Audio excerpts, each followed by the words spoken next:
Hi, warm greetings to all of you. Welcome back to BION, the channel that shares knowledge on holistic self-development through books. Have you ever experienced this situation? The harder you try to do something, the more disappointing the result becomes. You stay up late, work overtime, but the project still fails. You pour all your heart into raising your children, yet they become less and less obedient. For years, you've been busy, sacrificing many things, giving everything you have, yet you still don't get the life you want. On the contrary, some things you do lightly and effortlessly turn out to be successful.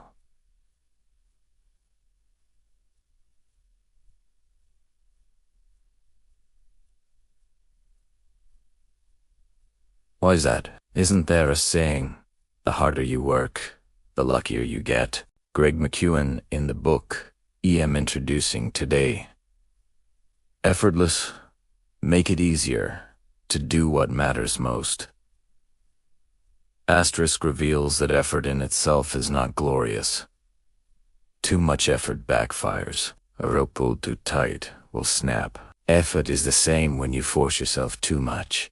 You create a huge burden on your own awareness. When you do something with too much overthinking, constantly worrying about gains and losses, fearing failure, this mental weight makes your actions rigid, forced, and unnatural. As a result, the outcome is even worse. That's why learning how to let go lightly but in a scientific way can actually help you live and work more effectively with ease. If you feel life is too busy, overwhelming, and you can't escape, if you want to discover the secret of ease and optimize your life, if you want to both work productively and enjoy life, then this book can help you solve that challenge. Now, let's listen to an insight from Greg McKeown in the book Effortless. Make it easier to do what matters most. Greg McKeown is known as the Stephen Covey of the 21st century. Stephen Covey, as you may know, was an educator, speaker, entrepreneur, and the author of the famous book, The 7 Habits of Highly Effective People, which I have introduced before. Meanwhile, Greg McKeown is a young global leader, currently teaching at Stanford University, and a pioneer of the philosophy of effortless leadership, helping people escape the trivial, live lightly, enjoyably, and still work effectively. And perhaps the reason why life feels so suffocating. Life feels overwhelming, maybe because of overexertion. In a well-known book, there is a story that goes like this. A man named Mies was an exceptionally diligent employee at a large financial company. He consistently outperformed all of his colleagues, often working more than 80 hours a week. His dedication did not go unnoticed, and he was quickly promoted. This promotion, however, only fueled his drive, leading him to work even harder, frequently staying late at the office until the early hours of the morning. Mies lived by a personal motto: hard work can solve any problem. He believed that sheer effort was the key to overcoming any obstacle and achieving success. But then, the unexpected happened. Following a severe financial crisis, Mies was laid off by the company. He was left in a state of shock and deep resentment, constantly asking himself, what did I do wrong? Why was I fired? Along with those who didn't even try. The thought of all the years he had dedicated, all the personal sacrifices he had made, only to end up with nothing, filled him with an overwhelming sense of bitterness and confusion. This story forces us to confront a difficult question. In life, what can we truly control? The unfortunate truth is that there are far too many people, just like Mies, in the world. They are trapped in a cycle of endless tasks, busy from the moment they wake up until they collapse into bed at night, with absolutely no time left for themselves. They are perpetually overloaded, running on fumes, and struggling to keep up with the overwhelming demands they place upon themselves. From a very young age, many of us are taught the same lesson. The harder you try, the luckier you'll be. We are conditioned to believe that in order to achieve that coveted luck, We must work relentlessly and be prepared to sacrifice a great deal. If you harbor ambitions of building something significant, launching a successful business, or reaching the pinnacle of your field, the conventional wisdom dictates that you must first prepare for immense suffering and be ready to be beaten down by life as challenges.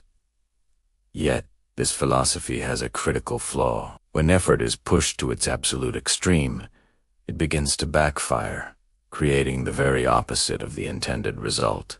This phenomenon is known as overexertion. It occurs when you place an excessive amount of importance on your ambitions, attaching a heavy weight to every goal and becoming fixated on succeeding at any cost. This relentless pressure inevitably leads to chronic stress. The more stressed a person becomes, the more susceptible they are to falling into the paradoxical trap of the harder you try, the more you fail. Your judgment becomes clouded, your creativity diminishes, and your energy is depleted, making success even more elusive. At this critical juncture, the author of the story presents us with an alternative path, a different way of thinking. He suggests that we should regularly pause and ask ourselves a simple but profound question. Is there an easier way? To illustrate this point, consider how complex ideas can be simplified. There is even a book that explains Einstein's theory of relativity in a way so straightforward that almost anyone can grasp it. It reveals that what we often perceive as Einstein's incomprehensibly great discovery was, for him, the result of using a simple equation. He applied fundamental knowledge of momentum conservation to contemplate the intricate relationship between time, space, and relativity. What seemed impossibly complex to the outside world was, at its core, an elegant and simple line of thought for the person who conceived it. This example teaches us a powerful lesson. In reality, many of the most important and impactful things in life can still be accomplished with a sense of ease and simplicity. Only when you begin to cultivate this mindset, one that is ready to trust in simplicity and embrace a lighter approach, can you truly start to see and choose the path that requires less exhaustive effort, but delivers far greater effectiveness. It is about working smarter, not just harder, and recognizing that the most direct route to success is often the one that is the least strenuous. Let's talk about entering the zone, a state of lightness. In the NBA, there's a player named Stephen Curry, famous for his accurate three-point shots. Before every game, he has a little ritual. He shoots the ball randomly around the court. The purpose of this is UNT score, but simply to put himself in the best possible state of mind. This strategy is called entering the zone. It is a state where you can live and work lightly while still performing at your highest level. I've summarized a few methods from the book that can help you step into your own zone. The first method is working while enjoying yourself. Since childhood, we've often been taught to suffer first, enjoy later. Kids are told to save their candy for tomorrow. Adults tend to finish all their important work before allowing themselves to rest, play, or travel. But by the time the moment of enjoyment finally arrives, the excitement we first felt has often already vanished. This has led many people to believe that work is suffering and fun only happens during leisure. But in reality, that's not true.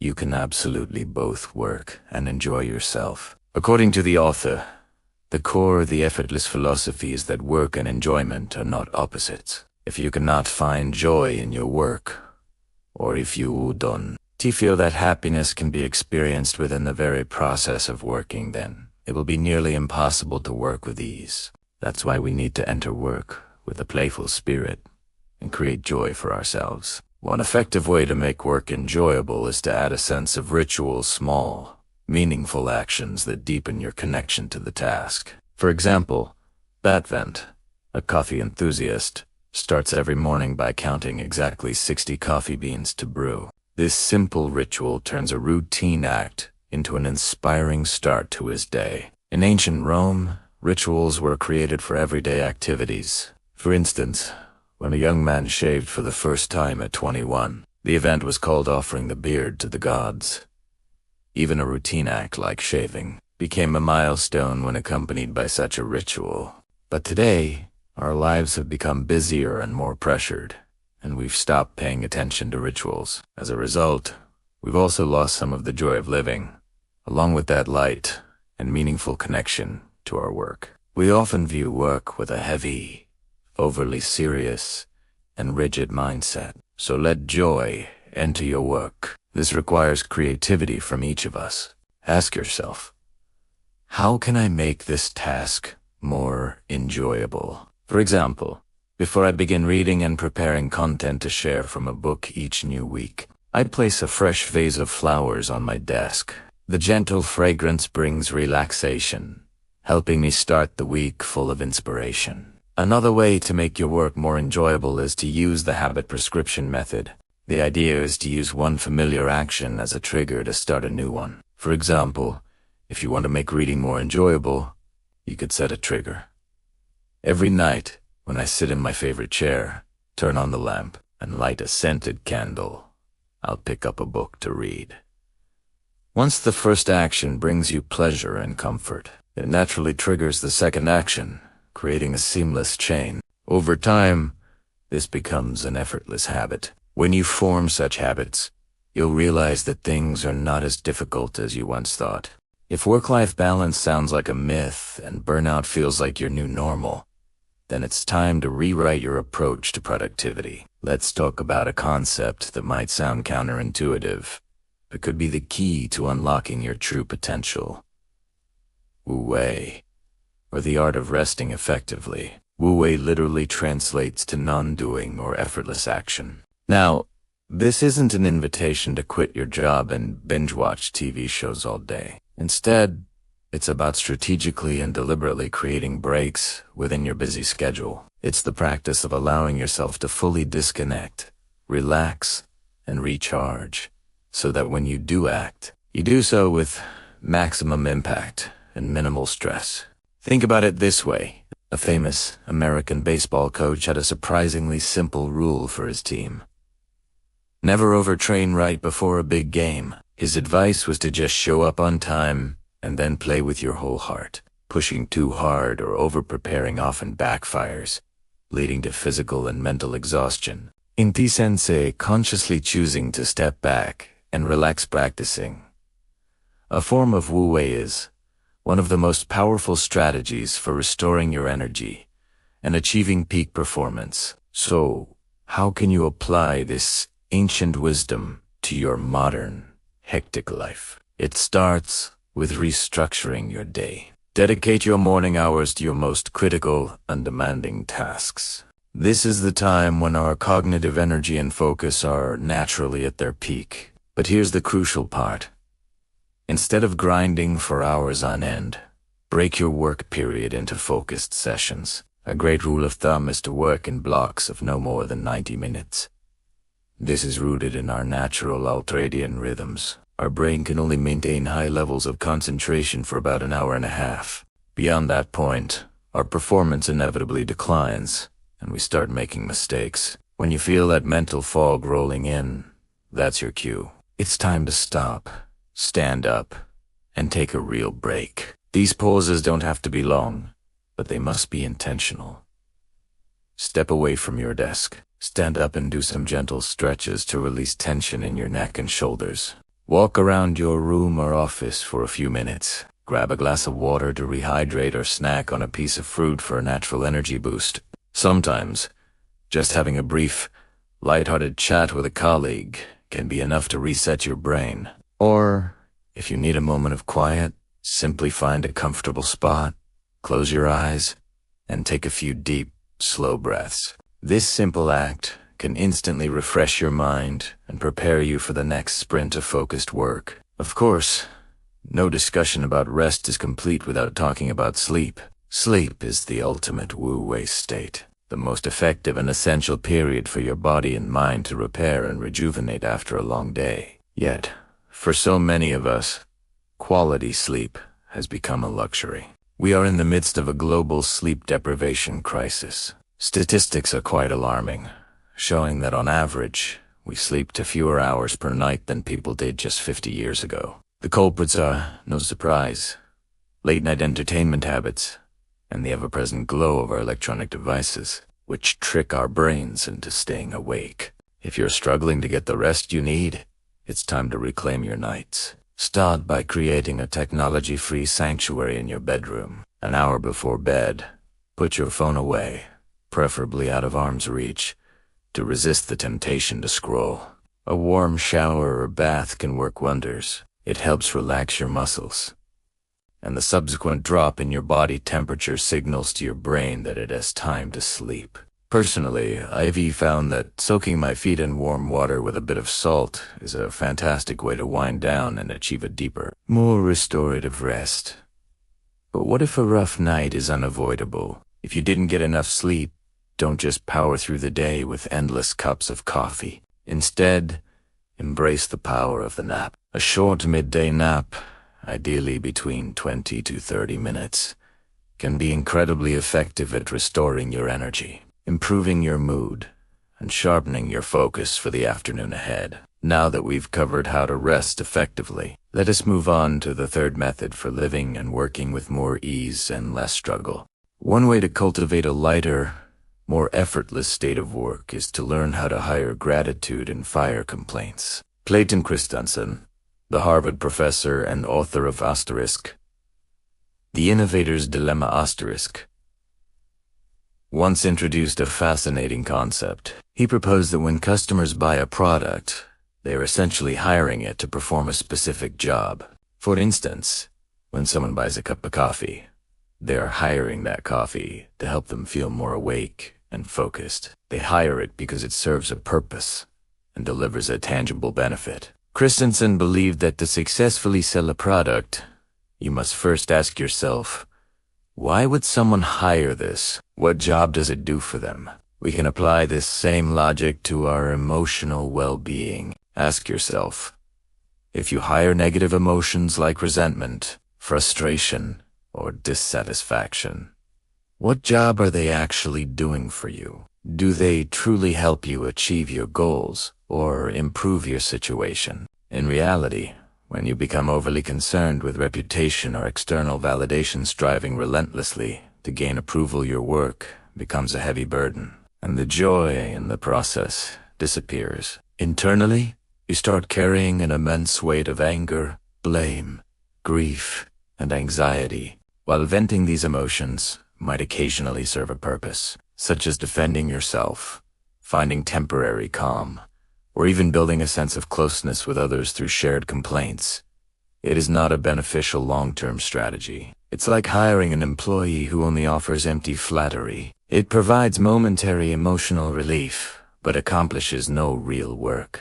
The more you complain, the heavier your work feels. You find yourself getting less of what you desire and feeling increasingly deprived, trapping you in a downward spiral. The negativity you hired is failing at its job, making everything worse. The author of the original concept pointed out that life can be visualized as two overlapping circles. The inner circle represents everything you already have, while the outer circle represents what you lack. If your attention is solely fixed on the outer circle, on what is missing you, completely ignore the inner circle and all the good things you already possess. When your mind becomes obsessed with scarcity, you naturally fall into a victim mindset. My boss makes my life difficult. My colleagues are unsupportive. My family doesn't understand me, or my friends aren't sincere. Over time, this focus causes the inner circle to shrink until you feel as though you have nothing at all. This is precisely why you need to fire complaints from your life. The most effective solution is to hire gratitude in their place. Living with a sense of gratitude naturally shifts your focus back to the inner circle. When you concentrate on what you already have, the outer circle of lack begins to fade, and the good things in your life start to multiply. Gratitude has the power to lift you out of that destructive downward spiral and launch you into a positive, upward one. If you constantly complain, telling yourself, "This job is too hard," or "My life is terrible," your reality will likely worsen. This happens because we tend to subconsciously act in ways that prove our own beliefs. When you believe everything is exhausting and difficult, you will find more evidence to support that belief, and things will indeed become harder. Conversely, If you believe that things are getting better and that you are making steady progress, you will continue to rise. Your mindset creates your reality. This is why I started a gratitude practice group, encouraging everyone to keep a daily gratitude journal. It is an incredibly powerful method for shifting your perspective. When gratitude becomes an integral part of your life, you will begin to realize that no challenge is insurmountable. The path ahead will feel lighter and more effortless, and you will find yourself growing stronger, happier, and more resilient every day. Next up, deep focus, working less, but achieving more. In the field of meteorology, there's a fascinating phenomenon known as This term describes a sudden, intense downdraft of wind that typically lasts for just 10 to 15 minutes. However, during this brief period, its speeds can surge up to 97 kilometers per hour, generating enough force to uproot even massive, well-established trees. This powerful, concentrated burst of energy offers a brilliant model for how we should approach our work. Imagine applying this same principle to your tasks. Dedicating a short 10 to 15-minute period of intense, unbroken focus to create an unstoppable wave of momentum. For instance, consider the task of writing a crucial report. The thought of it might feel overwhelming, but you can kickstart the process with a microburst of effort. Begin with the simplest possible action.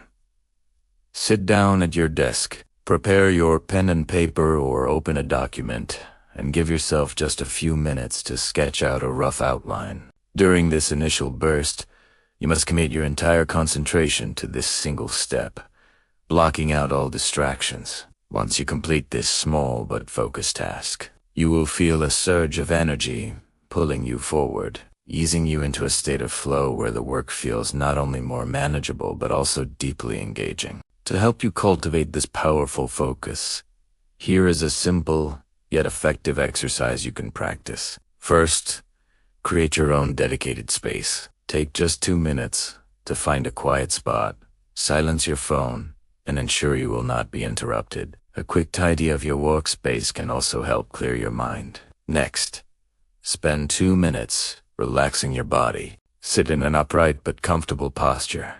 Breathe naturally and gently roll your shoulders and neck, feeling any physical tension begin to dissolve. Then, turn your attention to relaxing your mind. As thoughts arise, simply acknowledge them without judgment or attachment, allowing them to drift by like clouds in the sky. Following this, take 2 minutes to release any resentment you might be holding on to. Visualize the emotional cords connecting you to those who have caused you pain and imagine yourself cutting them, silently saying, "I forgive you," to set yourself free. Finally, spend 2 minutes immersing yourself in gratitude. Recall a specific moment when you felt a profound sense of thankfulness, and try to relive that joyful feeling with each breath you take. Mastering the art of focus will not only elevate the quality of everything you do, but also make the journey of life feel significantly lighter and more rewarding. Learning to cultivate this state is,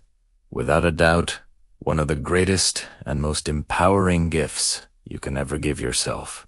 I stopped putting heavy pressure on myself, and I no longer put pressure on others. Many years ago, I was someone who loved setting strict rules and harsh discipline for myself. Once I had a goal, I had to achieve it, and I always had so many goals. But gradually, as I read more books, looked deeper within, and connected more with my soul, I began to value lightness. When I lived lightly without too many expectations, desires, or attachments, without chasing perfection for myself or others, life started to flow smoothly, naturally, and beautifully. Whether it was personal work, leading a team, or raising children, I realized being able to do everything in a light and effortless way is actually a sign of higher awareness. Please don't think you must force yourself to suffer or follow rigid self-imposed rules 100% in order to reach glory or success. In reality, life will never be perfect. We will all face birth, aging, sickness, and death. But even when confronting pain, we can still keep a gentle attitude. When sickness brings suffering, we can still smile and stay grateful. When work is overwhelming, we can still allow ourselves to relax and make our inner world more joyful. Life doesn't have to be difficult or complicated. Learn to bring yourself into a state of lightness. But this does not mean carelessness or laziness. As the old saying goes, slow and steady wins the race. This is about finding your own rhythm within reasonable limits. If a goal is too high, you low see hard. If it's too low, you'll lose interest. Set goals that are reasonable, not too many at once.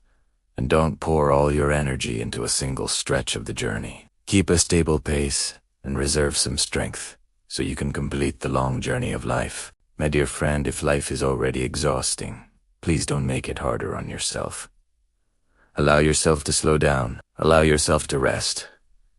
Life doesn't have to consume so much effort. We only exhaust ourselves when we want too much. But the busier we are, the more we must learn to relax. That is the true way to enjoy life. I hope all of us can live freely and lightly in every moment.